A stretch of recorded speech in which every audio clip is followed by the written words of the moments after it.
Bonjour à toutes et à tous, je suis ravi de vous retrouver pour un nouveau numéro du Rendez-vous de l'Info. Le Festival international du court-métrage 3 et Aube se tient jusqu'à dimanche.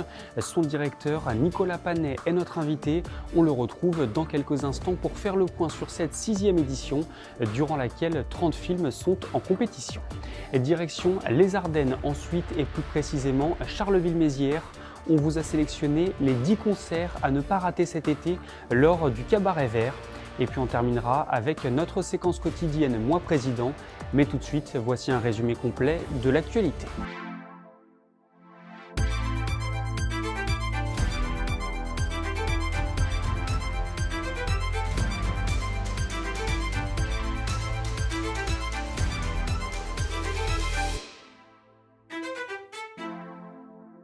Ce jeudi dans vos journaux, l'Union et l'Ardennais, on vous emmène dans les coulisses d'un convoi humanitaire se préparant à prendre la route vers la frontière ukrainienne. À la manœuvre, Benoît Mignot, un promoteur immobilier, ainsi qu'un des Rotary de Reims. L'une de nos équipes accompagnera cette expédition et vous la fera vivre dans le Rendez-vous de l'Info, sur nos sites internet et dans le journal. Un autre convoi, au départ de l'Aisne cette fois-ci, devrait rallier la Slovaquie pour venir en aide aux réfugiés. Là aussi, un de nos journalistes pourraient prendre part à ce voyage. Les membres de l'association lannoise FOSI, en charge de la collecte et de l'acheminement des dons vers l'Ukraine, viennent d'avoir une belle surprise. Esteban, un jeune garçon de 8 ans originaire de Vic-sur-Aisne, leur a offert sa tirelire et l'argent qu'elle contenait. Comme beaucoup d'enfants, il a été touché par les images de la guerre et a décidé de faire un don à l'association. Je vous propose de l'écouter. J'ai donné ma tirelire à un ami de mon papa qui s'appelle Rudy et j'ai donné mes sous pour l'Ukraine parce que ça m'a touché le cœur et puis... Tu sais combien il y avait dedans? Une trentaine je pense. Une trentaine D'argent. Et c'est de l'argent que tu avais eu pour Noël, pour ton anniversaire? Pour mon anniversaire, pour Noël, il y a une amie qui m'en donne des fois pour les vacances. Et donc là, tu n'as plus d'argent? Si, j'ai gardé juste un billet disque là, pour s'il y a des choses que je veux acheter pour l'Ukraine. Et voilà. Comment t'es venue cette idée de donner de l'argent à l'Ukraine? Quand j'ai vu que sur le reportage que toutes les personnes devaient partir, j'ai pensé que je pourrais donner tous mes sous pour ceux qui sont partis de leur maison parce qu'ils n'avaient pas le choix. Et tu n'as pas pensé à donner des jouets plutôt? Non, parce que je m'en sers tous. L'argent, ça te semblait plus simple? Oui. Alors qu'ont dit tes parents quand tu leur as dit je veux donner mes sous à l'Ukraine? Ils ont dit c'est un très bon geste, je suis très fière de vous. On l'a appris aujourd'hui, la compagnie In The Air va proposer des vols à destination de Nice, Ajaccio et Londres Stansted depuis l'aéroport de Vatry à partir du 26 mai et jusqu'au 26 septembre. Par ailleurs, il sera toujours possible de rejoindre Marrakech et Porto avec Ryanair. Et enfin, le mystère des cadeaux reçus par les habitants de Semoine pourrait bientôt être percé. Selon nos confrères de France 3, l'expéditeur a lancé une invitation pour dimanche 14h à la salle des fêtes. Depuis 3 semaines, des colis à destination des habitants affluent sans raison dans ce petit village situé à la frontière entre Aube et Marne. Ils viennent d'une association qui n'existe pas, la Semoinaise.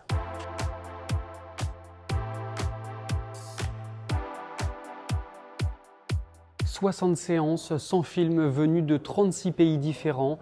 La 6e édition du Festival international du court-métrage 3 et Aube se tient jusqu'à dimanche soir. Rencontre avec son directeur. Nicolas Panet, bonjour. Merci d'avoir accepté notre invitation. Tout d'abord, est-ce que vous pourriez nous présenter ce festival en quelques mots? En quelques mots, je peux. Alors, c'est un festival international du court-métrage qui est né il y a 6 éditions maintenant. Là, c'est la 6e. Et nous sélectionnons une centaine de courts-métrages d'un peu partout dans le monde chaque année. Voilà. Et puis, nous les diffusons dans différents endroits du département de l'Aube. Voilà. Et là, cette année, nous avons 30 films en compétition officielle. La particularité du festival, c'est de permettre aux réalisateurs qui ont réalisé ces courts-métrages de venir les présenter à Troyes à notre public. Ça, c'était quelque chose d'important pour vous d'être présent dans tout le département et pas uniquement à Troyes? Oui, bien sûr, l'épicentre du festival est à Troyes. On fait toutes les séances de compétition officielles au théâtre de Champagne. Et pourtant, on essaye aussi de proposer des séances un peu partout, à Nogent-sur-Seine, à Romilly-sur-Seine, à Bar-sur-Aube, à Polizeau, à Radonvilliers. Voilà, on essaye de rencontrer un public aussi un peu différent, un peu différent du public urbain qu'on a déjà conquis en quelque sorte avec les éditions précédentes. Et voilà, c'est important pour nous d'essaimer un peu partout dans le département. Le retour de ce festival, est-ce qu'on peut dire que pour vous, c'est aussi la fin de 2 années de galère? C'est la fin de 2 années, en tout cas, pas de galère parce qu'on a réussi nous à maintenir un événement, malgré tout. On a fait une édition, sur Canal 32 qui était, vraiment très, très jolie en 2020. On voilà, on a réussi à s'adapter, disons, ça nous a demandé un petit peu de souplesse dans les articulations, mais on l'a fait. Et non, surtout, oui, je suis très content, qu'on puisse retrouver notre public. C'est un festival de cinéma est fait pour être, en vrai. Il a du sens, quand il rencontre son public et quand on retrouve la chaleur de la salle. Donc, évidemment, je suis très content. Ça a été, je pense pour tous les collègues festivals, un peu partout en France, 2 années, de frustration, 2 années où il a fallu, trouver des solutions à des problèmes, qu'on n'avait encore jamais rencontrés. Donc, voilà, mais bon, c'est comme beaucoup de gens, on a tous dû s'adapter pendant cette période, on n'est pas plus à plaindre que d'autres. Il y a une programmation spéciale pour le jeune public cette année. Il y a également ce que vous appelez des séances panorama.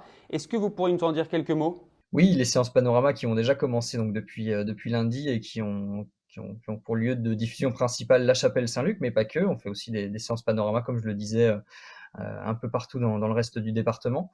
Et ces séances panorama sont composées de courts-métrages, hors compétition. Courts-métrages qui sont soit déjà passés, dans les éditions antérieures du festival, soit, voilà, des inédits qu'on est allé sélectionner, qu'on avait envie de montrer au public.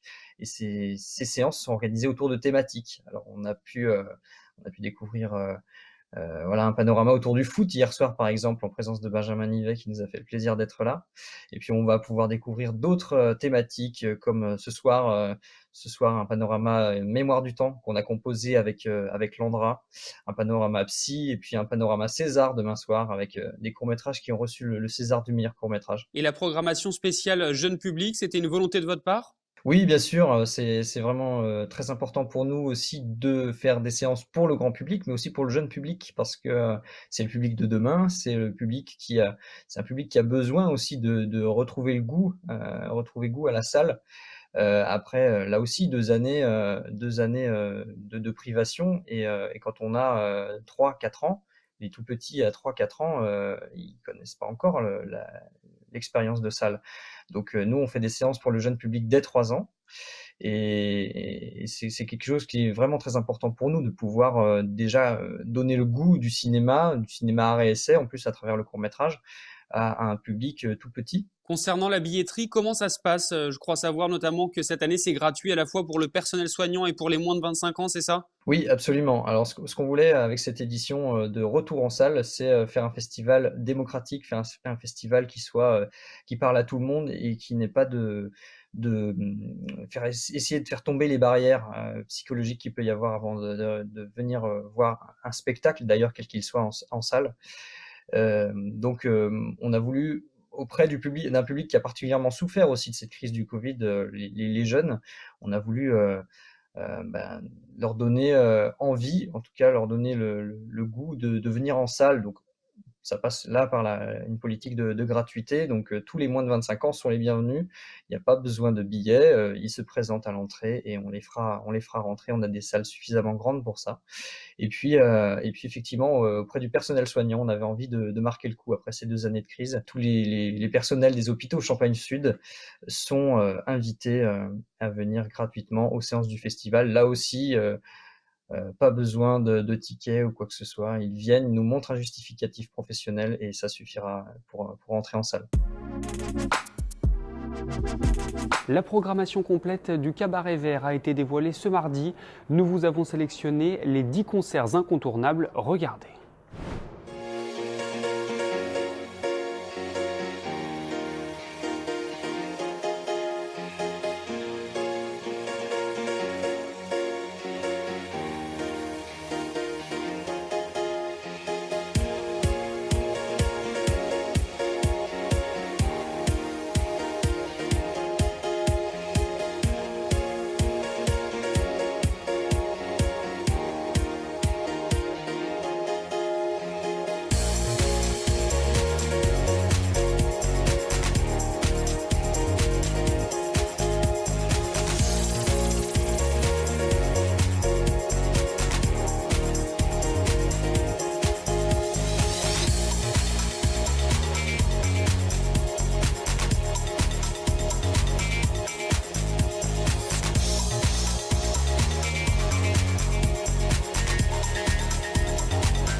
c'est la fin de cette édition. Juste avant de se quitter, je vous propose d'écouter Mathias qui nous dévoile quelle serait la première mesure qu'il prendrait s'il était élu président de la République.